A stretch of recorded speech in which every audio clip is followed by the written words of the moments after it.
பீகார் மாநிலம் சிவான் பகுதியில் நடந்த திருமண விழா ஒன்று தற்போது சமூக வலைதளங்களில் பரபரப்பாக பேசப்பட்டு வருகிறது.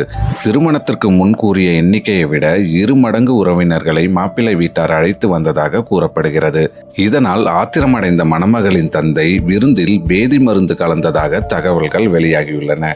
தகவலின்படி திருமண ஏற்பாடுகளுக்கு முன்பாக மணமகன் தரப்பில் இருந்து சுமார் 100 பேர் மட்டுமே வருவார்கள் என கூறப்பட்டிருந்தது.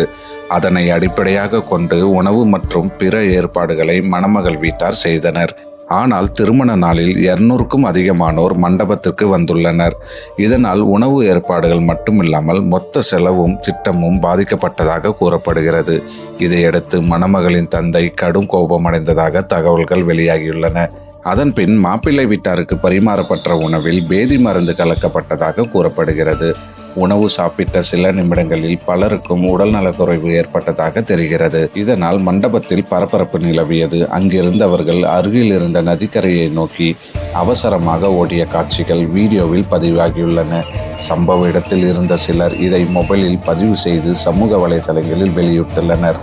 இந்த வீடியோ வைரலானதை தொடர்ந்து மணமகன் வீட்டாரின் பொறுப்பற்ற செயலா அல்லது மணமகள் வீட்டாரின் அளவுக்கு மீறிய நடவடிக்கையா என்ற விவாதமும் இணையதளத்தில் சூடு பிடித்துள்ளது. திருமண விழாக்களில் செலவு, ஆடம்பரம் மற்றும் விருந்தினர் எண்ணிக்கை தொடர்பான பிரச்சனைகள் அடிக்கடி உருவாகி வருவதாகவும் இது போன்ற சம்பவங்கள் சமூகத்தில் தவறான முன் உதாரணமாக மாறக்கூடாது என்றும் பலர் கருத்து தெரிவித்து வருகின்றனர்.